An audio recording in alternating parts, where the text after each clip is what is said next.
All right. Hey, everybody. This is Marcia Riner with Profit with a Plan podcast. Boy, do I have a treat for you today on the show. I've got the king of memorabilia, the collectible master, and the guy that can build relationships with the superstars in sports. I've got Brandon Steiner on today's show. So check it out on Profit with a Plan.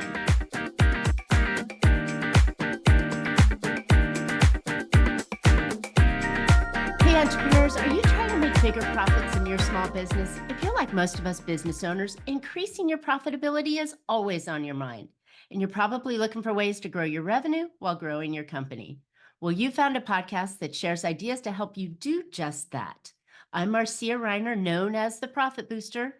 I'm a business growth strategist, and I've helped tons of small business owners to establish and implement a tangible plan that guarantees increased profitability, guide your growth, and plans for your future exit. Because building a highly profitable and sale-ready business creates a win-win scenario. That's more money now and a windfall when it's time to let go. And I want to share strategies that I've learned with you on today's Profit with a Plan podcast. But before we get started, I have something really special just for you, my podcast audience. If you want to supercharge your business, avoid profit plateaus and operational headaches, and don't forget those growth roadblocks, well, I've created a brand new Profit Booster Playbook just for you. You'll uncover 5 essential strategies and the quick ways to take action on them. Now, this is not just a single page report. This is a 25-page novella with impactful strategies, actionable steps, and expert guidance to elevate your profits painlessly. Let's make 2024 your best year ever. Go download this free playbook at boostingprofit.com. All right, as I said, my guest today is the incredible Brandon Steiner. Brandon started Steiner Sports back in 1987 with a one-room office, $4,000, and a single Mac computer. I'm sure it's that big bubble one, too. Today, Steiner Sports is the most successful memorabilia company of its kind with over $35 million in annual sales. His mindset has always been to become fearless. And that mentality has helped him secure partnerships with some of the most elite names in sports, like Derek Jeter, Eli Manning, Mark Messier, go hockey, and Carmelo Anthony, among others. Brandon's secret to growing your business is by differentiating yourself from the competition through building relationships, motivating your team, increasing profitability, and anticipating your customers' needs. Brandon, thank you. Welcome to Profit with a Plan podcast. Well, thanks for having me. First, I just got to jump in on one small footnote, and that Okay, is, yeah. I started Steiner, a great company, in 1987, but I'm not with Steiner for 4 years now. My new company is Collectible Exchange and the Steiner Agency. Now, the Steiner Agency does exactly what you do. I help people grow and become more profitable with the use of athletes and celebrities. And so I'm not more narrow focused, but if you were trying to build your business, I could show you some different ways of using athletes and sports to do it. And then Collectible Exchange is a marketplace now, which combined with starstock.com, if you're a trading card person, if you have trading cards, everybody's got trading cards from when they were a kid or whatever. Anyway, those cards you're able to buy and sell. We actually help you buy and sell. And more importantly, if you have a collection, you have stuff you want to get rid of, somebody's left it for you. It's kind of like a form of eBay, even though we're kind of partnered up with eBay these days on some things. I just think there's so many people that are sitting with so many collectibles they don't know what to do with. As an entrepreneur, I figured I better come up with a solution. And that's really my new company. I love Steiner. It was a great company. I'm glad that my legacy is still popping. People love Steiner collectibles. I still create collectibles for my new company, Collectible Exchange. But at 60 years old, man, I changed direction. I want to do something different. And that's exactly what I'm doing. I always say, if it's not broke, break it. And that's exactly what I did. And this new website, I never had more than like 40,000 items on Steiner, and we have 150,000, and then 1.5 million trading cards. So just a whole nother ball game. If you're a collector, you found the right guy in the right place. But we're going to get into a couple other things in this call. If you're not a sports fan, you should stay right where you are. If you are a sports fan, you may enjoy the conversation a little bit more. But either way, by the end of this conversation, you will grow, and you're going to have some tips how to make more money. I love it. I love it. Thank you for the pitch on the show, because you know what? I think it's really important that growing your business, is obviously a really, really important thing to do because if you're not growing, you're dying. And there's so many ways to do it. And I love how you've evolved throughout the years. And 60 is the new 40, I'm thinking, so we can continue on Well, and do things that we love. let me say this, if you're ripe, you're rotten. If you're green, you're growing. And if you're rusty, you're going to rust. But I think it's not true that growing your business is important. Growing your business is everything. Growth is everything.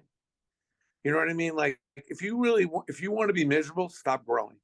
If you really want to look at the secret passageway to being happy, it resides on the cross section of gratitude and growth. So if Mm, you're not grateful for what you have, regardless of whether you think you should have more or not, you need to have an increased level of gratitude all the time, because you'd be surprised just being born and being in this country, this part of the world. I mean, there's a million things to be grateful for. But then to me, the way I rate my relationships and my business is all through growth. I would say, you mm, got to be a rose, rate of self-effectiveness. And when I don't look at my employees, other than most importantly, their enthusiasm and their rate of growth. Are they getting better? Are they looking to do more? Because if they are, they're going to be happier employees. And most exactly. employees are not happy. Why? They're not challenged, they're not growing, or they're not appreciated gratitude. So if you're running a company, turn the volume up on gratitude. I have a 5-to-1 rule. Before I go and tell an employee and bitch at him about something I don't like, I'm going to give him 5 positive reinforcement strokes. And then I can go to him and say, by the way, I don't like this. I want you to do more. I want you to fix this. But I love this, love this, love this, love this. So I have a 5-to-1 ratio. And I'm constantly just looking at my staff and pushing for growth. Because if they're challenged and they're growing, and I'm showing some gratitude, more than likely they're not going to pick up and leave, which is what we see so much in the marketplace. Mm, So if you want your company to grow, first thing you want to do is stop your people from leaving. You know what I mean? Try to keep the most important people with you. And same thing with your clients. Like, you got to come at your clients. And I always say, you got to earn your keep. That's the most important common denominator of all of it. Like, you want to stay married a long time, wake up every morning and earn your keep. Don't mm, take your wife or husband or partner for granted. Earn your keep, whatever it may mm. be. You know the little things you're going to do that's going to put a smile on your partner's face. Earn it. Don't, no matter how much money you make and how important you think you are, get home, unload the dishwasher, fold the laundry, go pick up some groceries, earn your keep. And same thing with your clients. No matter how big the business is, how much you've helped them grow, earn your keep. That's the common denominator that allows you to first get to the front of it to now grow and blow it up. Wow. That's a simple, basic, but true. Golden nuggets shared right here. That was super valuable and right on point. And when we talk about growth, and I say this all the time, we're not talking about necessarily market domination where you've got to take over Amazon, but we're talking about having that forward momentum where you're outperforming inflation, you're outbeating the competition, and you're thinking about ways to improve, right? Innovate what you're doing. And I love saying, coming in and going, I got to earn my keep today. I got to earn the right to work with my customers, keep my employees, and keep going. Fantastic You want me to words get of into do wisdom. you want me to get into the real hardcore of it all? Yeah. I'm happy to. Because you're sitting out there, it's like, yeah, I gotta grow, but what does that mean? How do you do it?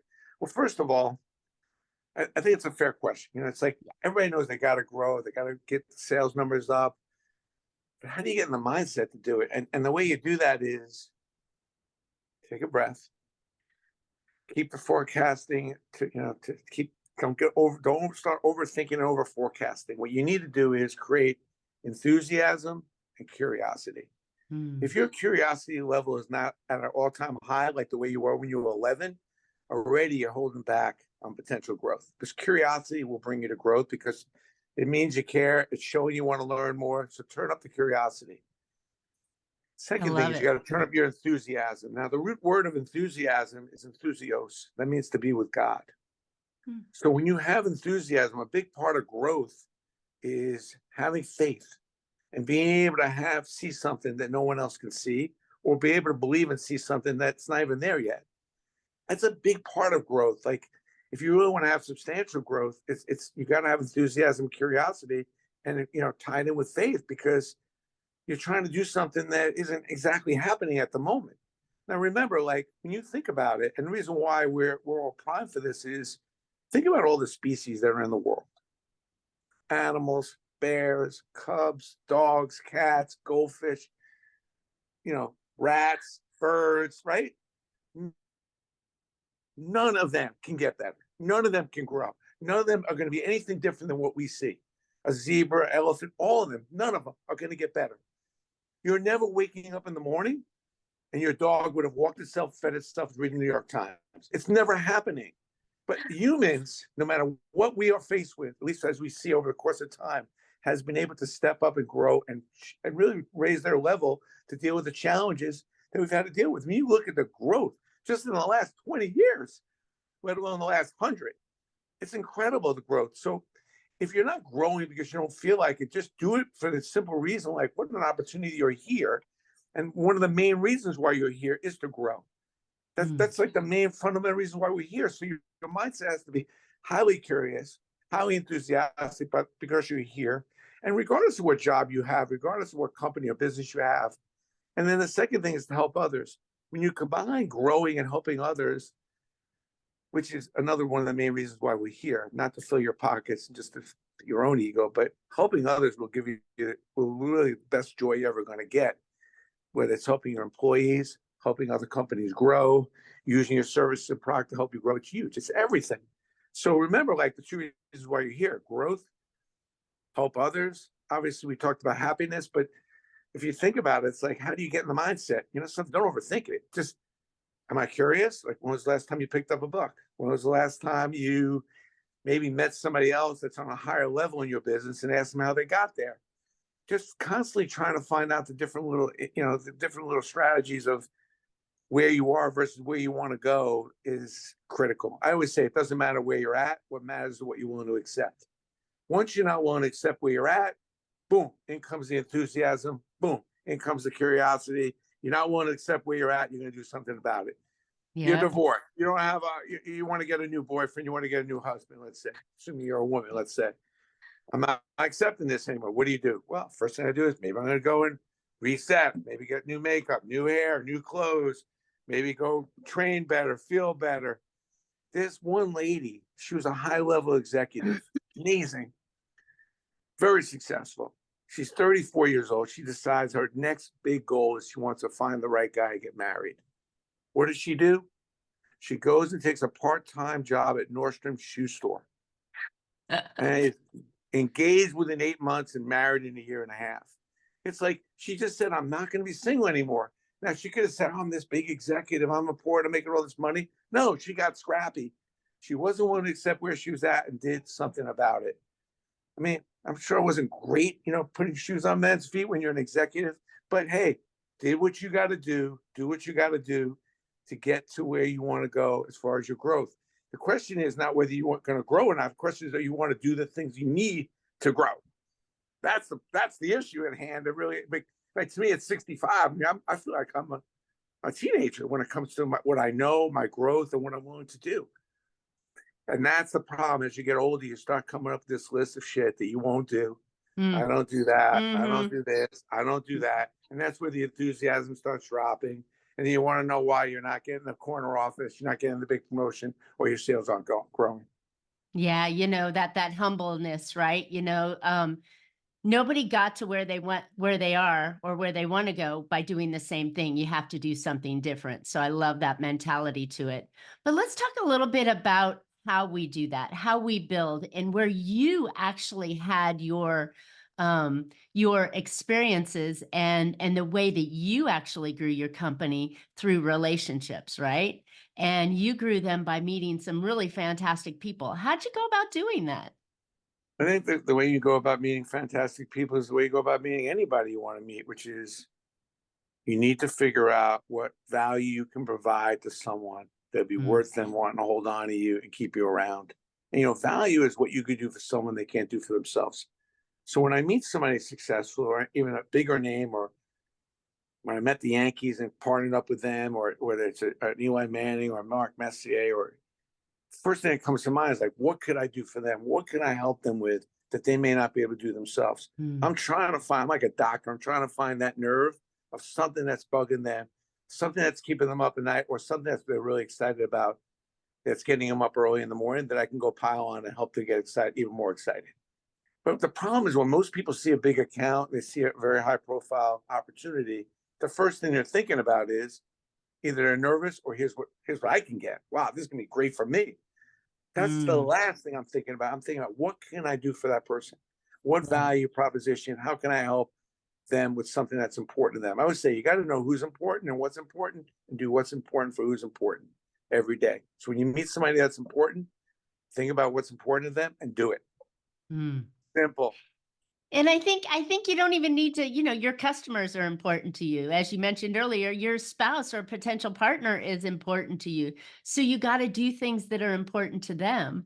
And I love that mentality, to be able to do that. Now you've got an unusual list of high big exposure names that are friends with you. How did you get in front of them? I mean, I'm sure you just didn't walk up and go, hey, here I am, and here's how I can help you, right? You did it a No, I different really way, did. right? No, I really did. I really did. I got in front of them and said, I think I have an idea to help you. And, it's funny. Like I've been calling people for 45 years with the line to say, hey, I think I got an idea that can help you. I think I have an idea you can make some money, that can save you some money. I think I have an idea that can help you with something that's really important. So you That's just the go message I down to leave. the And that's why, basics and go, I got something for you. Are you curious, right? exactly. But you got to have something. Like you have to put the thought and time into thinking about what it's like to be this person and what they're Mm, going through. You got to do the research. In this day and age, it's a little easier because you can start Googling, looking around, really trying to follow this person, see what they're going through. And then you got to come up with a value proposition that maybe you can offer them that's going to help them. In a lot of cases with the athletes I work with, it could be a charity angle, or it could be setting something up for maybe a family member, or it could be just setting up kind of a home base for them to do something. Everybody's got something that they want to do more of. They can use some help with it. And your job is to figure out what it is.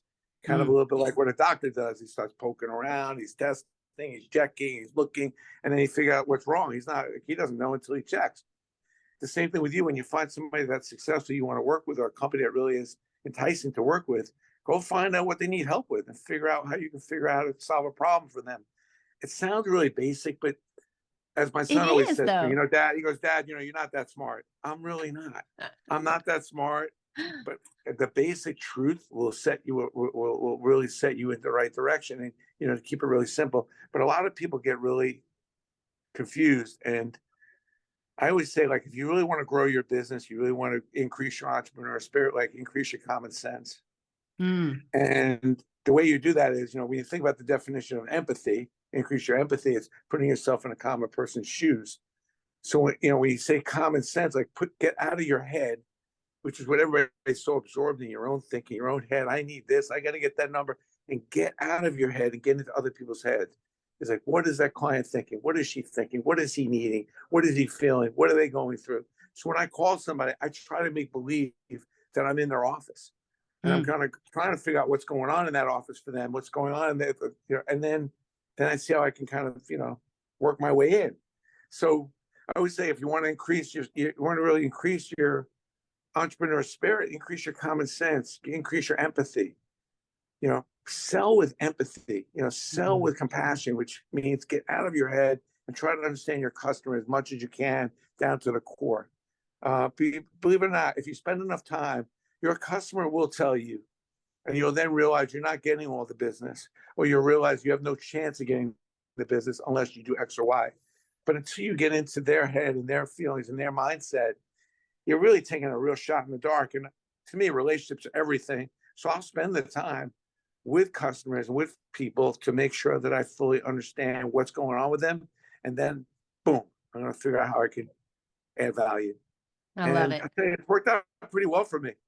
I can imagine. I mean, you got some pretty cool opportunities along the way, right? I created a lot of cool opportunities. I didn't get them, Mm. and I get to do a lot of these cool opportunities. I don't gotta do them, but I get to, and I think that's a big one letter change. You don't gotta do anything, but you get to do a lot of things. And when you do, again, the gratitude, you got to realize, like, hey, there's a lot of people more than likely could probably do what you do. So make sure you always lead them with love and gratitude when you do land these businesses. But it's the hard part of the business is not the physicality, especially when you own your own business. You're used to working really hard because you actually got to work a little less physically hard and start really working hard up here to try Mm. and think about what other people are thinking about, how certain businesses are moving, and how maybe you can play into them. And I think that's the hardest work is, I wake up at 4 in the morning. I'm trying to think of, what's going on with this business? What's going on with this industry that I don't even know that much about? I got to start digging in and trying to understand. So when I talk to this person, I understand that the stock market is down in the tubes and they're really hurting because maybe their portfolio is down and this and that. So, again, empathy and put yourself in the other people's shoes is critical. I think that's amazing. This is just incredible wisdom, listeners, that you couldn't get from anybody, anybody else that didn't have the experience and was not willing to share. And I think that, the best way, we always talk about know your client, know your customer, know the market that you're going into. But I love the way that you say step into them, right? Step into their shoes, walk a minute with them, kind of feel out where their problems are and where their worries and concerns are, and then figure out how you can solve that problem or help find it or introduce them to somebody else. I mean, there's so many things that we can do, and I think that's the caring side of business rather than, well, gee, if I nail this client, I'm gonna hit my sales goal for the month, now because I did this, right? And stop thinking about you and think about them. So this is super valuable for how to really differentiate yourself, because then you're not just building a relationship with a customer, but potentially a friend, a real relationship with somebody There's a, there's a, that could go for years and not just one transaction and done, right? there's a TED talk, Brandon Steiner, Syracuse, dirt. Yeah, how I sold over $15 million of dirt. I highly recommend it. And really kind of gives you an understanding about the enthusiasm, curiosity, and your first idea is not your best idea kind of thing, which is another thing that really drives me crazy. When I ask them, how you doing? Everything's great. I'm like, please. There's always room for, there's always room to take your best idea and make it better.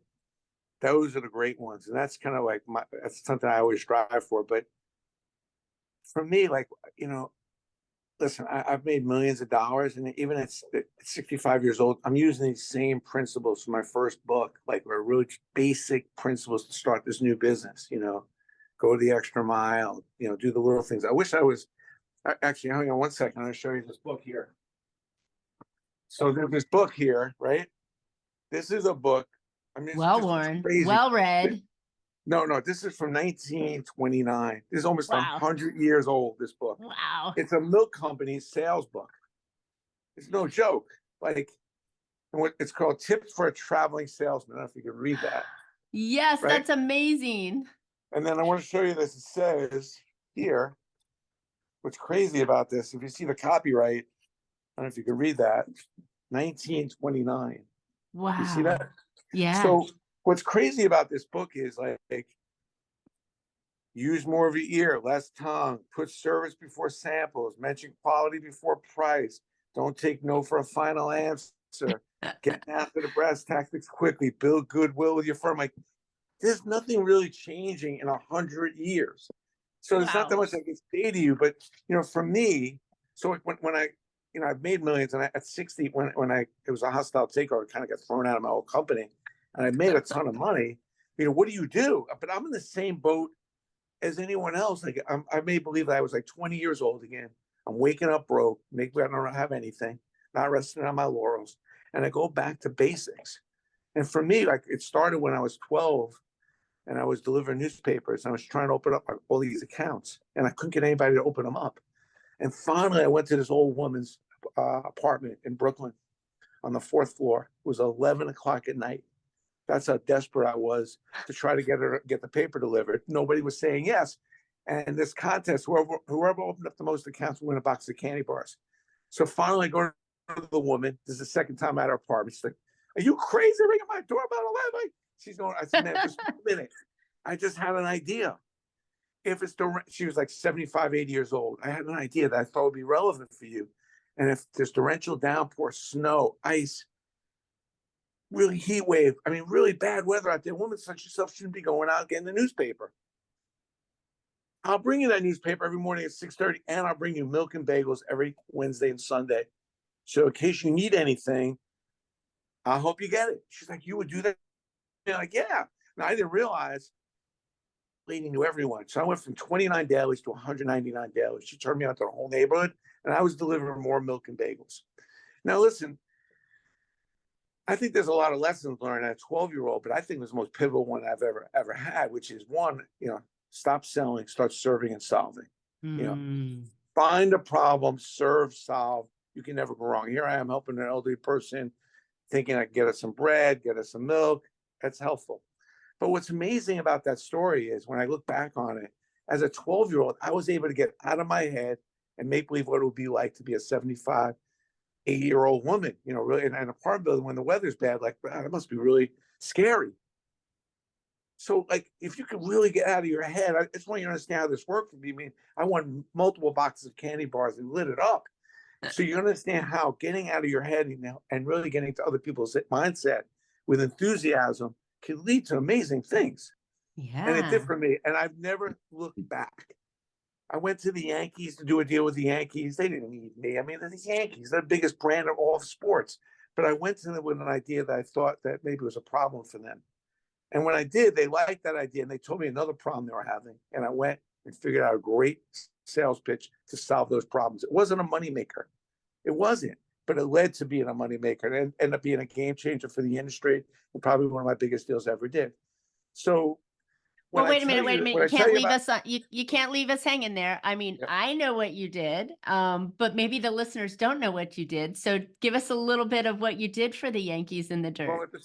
at the time, the business had been kind of plateaued, and I was trying to figure out a way to get the teams and the leagues involved, so it'd be more collectibles. I wanted to get game used bases and balls, and I wanted to get more stuff out of the clubhouse. So we created a partnership with the Yankees, which enabled them to give me game used stuff from all the games, lineup cards. We were coming up with all kinds of ideas. We were selling the grass, the dirt, everything, and people were loving it. And what was amazing is that so many teams followed because I was leading the business at that time. And I know the business needed to expand. And I tell people, if you're leading in your industry, you sometimes have to do things to help your industry more than helping yourself. If you really want to Mm. be a true leader in your business, sometimes you're doing stuff that's not always as helpful directly at the moment for you. But as the business expands, if you're a leader, you're growing too. And again, it's always Mm. back to growth. So it took me 2 years to do this deal. It was not easy, but I knew it would be an industry game changer, and it changed everything. It changed the way everyone viewed the business. It changed the size of the business. It got the players more involved, and then all the leagues and teams started getting involved with collectibles, selling their pucks, selling their sticks, selling their footballs, everything else. So we really initiated something that was bigger than me, which is what you really hope to do with your life. You want to create something that's bigger than you. I don't want to be an extraordinary guy. I want to be the only. Like that Yeah, guy, I you know what like that it. guy did? That guy sold over $50 million of dirt. He sold the old Yankee Stadium, which I did. I sold the old Yankee Stadium. I've taken down Texas Stadium. I've sold stuff from Wrigley Field, Fenway, a kind of white man's version of Sanford and Son. But it starts with like a 12-year-old just trying to think about how to grow his paper route and coming up with the idea that, wow, that lady must be really struggling when the weather's bad. Hmm. So I just want people to understand, like, it's the same thing now with the new business. I'm sitting on my couch and my wife's like, what are you going to do with all this stuff? Because I had all these collectibles in my living room. I mean, hundreds and hundreds and several thousand. So I'm like, you mean when I die, what should you do? Because we're probably nervous for her that You all get these so items, much she had no stuff. idea. Yeah.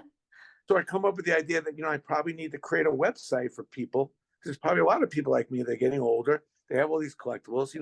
My age bracket, everybody was a saver. And I came up Mm. with a great company a system for people that are older, particularly, to be able to get their stuff up on a site to sell it, help them authenticate it, help them verify it. And we become like this hub. And it starts with me just thinking like, wow, if it's like this for me, it's probably like this for a lot of other people. They're sitting in our homes.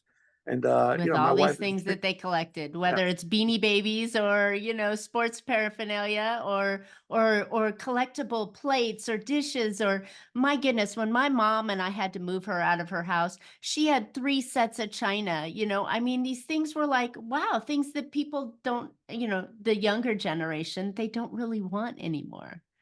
exactly. but they're So, sellable. And, with the collectibles, the cool stuff the young kids do want, they're definitely a little more mhm. picky than we were. It's like there's definitely a bunch of stuff they're like, no, no, no. But what's really been amazing for me is that because I was always nervous. I spent a lot of time as I was building this business and this industry, a lot of time on children and kids. Because you Mm. just get the first collectible in their hand, then they become a collector. So I spent an enormous amount of time getting kids involved with what I was doing, still do to this day, because they're always the future, right? Mhm. But at the end of the day, kids, the fact that they love trading cards and they love collectibles has been an amazing blessing. I was extremely worried about 5, 6, 7 years ago whether kids were going to jump on board because a lot of things did get dropped by this new generation. TVs, even Well, because cars. Like a lot of them don't want a they car, they got don't to be want a TV. shown, right? You got to Yeah, take them and show them the value and the information on it. And look how this card yeah, is. And this card was, so and so's, rookie season. And this is what he did. Now you know him, but nobody knew him back then. And this card that I got for, 10 cents is now worth, $10,000, right? But it's, the potential is always there. And I think it's just the excitement yeah. of touching, looking, learning, and then the value of it, which really truly um makes it exciting. And like anything, my grandson is living with me now, and it's like I'm taking him to the library, and he hasn't gone to the library. So now he's like, oh wow, look at this book, look at that book. And we're having that experience with him of holding on to a book rather than playing a video game or watching TV. So I think as you're prepping the next generation to be buyers for you, you're showing them something that they missed or they could I have think it's missed. important that you got to try to avoid telling people what to do and show them what to do. I did that in my third Exactly. book, particularly. Like I went through this whole process when I turned 50, and that's what that book is about. It's like, what do you do after you've had some success? What do you do? And how do you improve on some of the other, we've all kicked our ass in business, but maybe you're not the husband or wife you think you're going to be, or the Mhm. parent or the friend. And the book kind of covers all those things. And like, at the end of the day, I didn't tell people what to do in this book, which could have easily been because I went to all these gurus around the country and said, how do I become a better father? How do I have my better sex life? How do I have a better friendship? And I just said, rather than telling people what I learned, I showed them what I learned and how I put it Mm. into play. So it's a very easy book. As you get older, it's always easier to digest other people's learnings than on your own. Yeah, That and way, it's so funny, and the younger generation, yeah, they don't want to my hear. family wasn't too happy with me. Yeah, they weren't too happy with me because I was extremely transparent in the book. Mm. I was like, this is where I'm at. Like, I suck. I suck at this. Like, I messed this up. I screwed this up, but this is what I did to fix it. So Mm. it was a really interesting book, the Living on Purpose book. And I think that's kind of how, I try to live my life that way now. And I urge people to be like you and your grandchild, which is, get to the library, man, and start discovering things wherever that library may be. That library may be a person that's a little older than you living next door. That's a library. That's a living Mhm. library, man. I look for libraries everywhere. I'm not, whether you go to the actual library, you just find people that have incredible amounts of knowledge and try to, absorb in. That's all really, really priceless stuff that I think a lot of people miss. If Mm. I ask most people, like, tell me about your neighbors. Give me your 5 closest neighbors and what they do and how much they know, and where they're from, where they went to. People don't even know nothing. They know nothing. I'm like, those people are a stone throw away from your house that are probably sitting with a ton of knowledge. God knows they maybe to help you in your business, and nobody even wants to. That's where the curiosity comes in. Love it. So stay curious, right? Stay enthusiastic. Wow, Brandon, this has been just so much fun to think about how to grow your business, right? And how to be a better person and growth in all areas of our life, right? So, and you've written a lot of books, you've done a lot of great things. Where can listeners find out more about you, your new companies, maybe ways, that they can grow themselves better? Well, you can get the books on collectibleexchange.com, and they're free. Just pay for shipping. And brandonsteiner.com. All my speaking, the money goes to charity. So if you have a sales force, you have some inspiration and motivation in a company that you're working at, I'm happy to come and work with you. And I'm going to end on one quick story, if you don't mind. Please. Jack Taylor, he was the founder of Enterprise Rent-A-Car. He was in the Navy, and the boat that he rode was the Enterprise. Now, for people that don't know, the Enterprise is rent-a-car company is not only the biggest in the world, but it's bigger than Avis, Hertz, and Budget, and whoever the number four is combined. That's how big they are.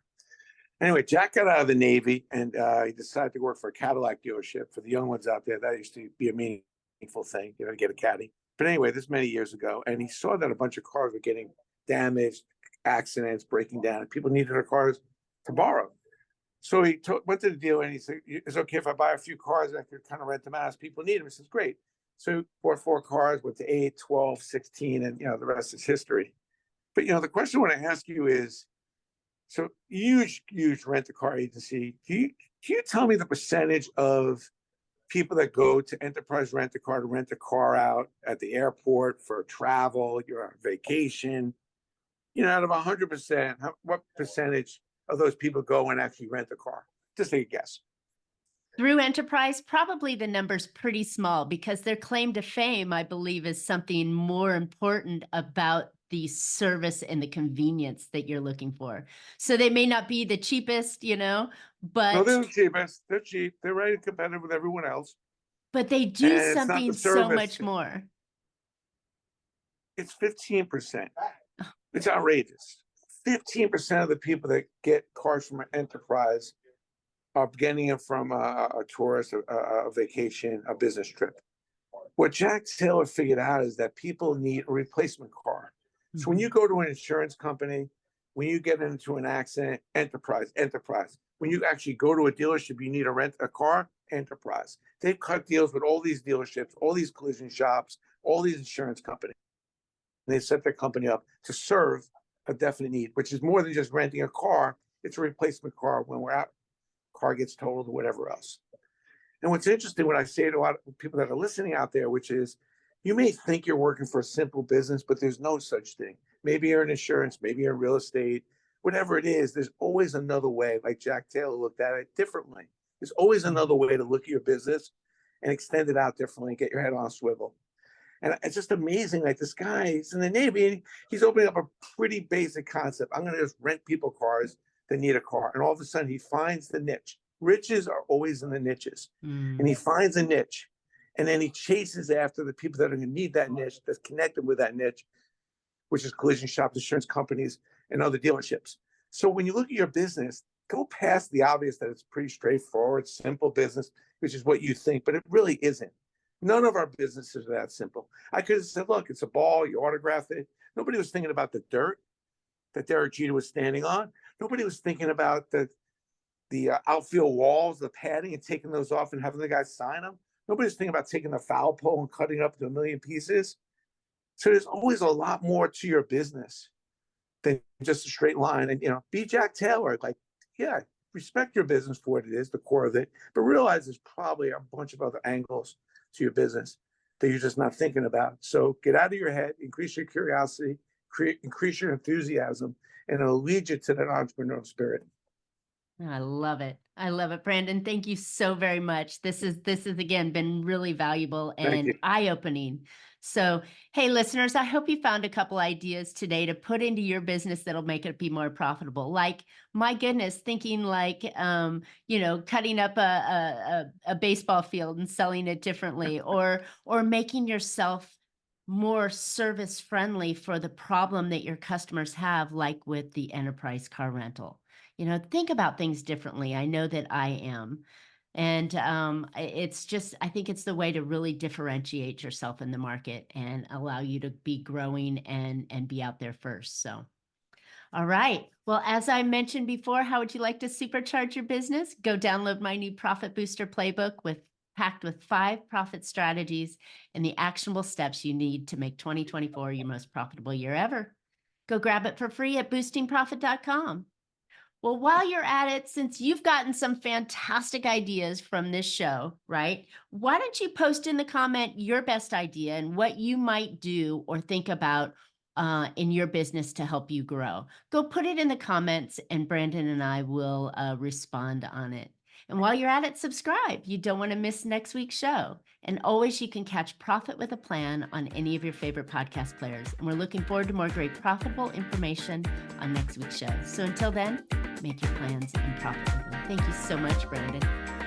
You're welcome. Have a great day. Thank you.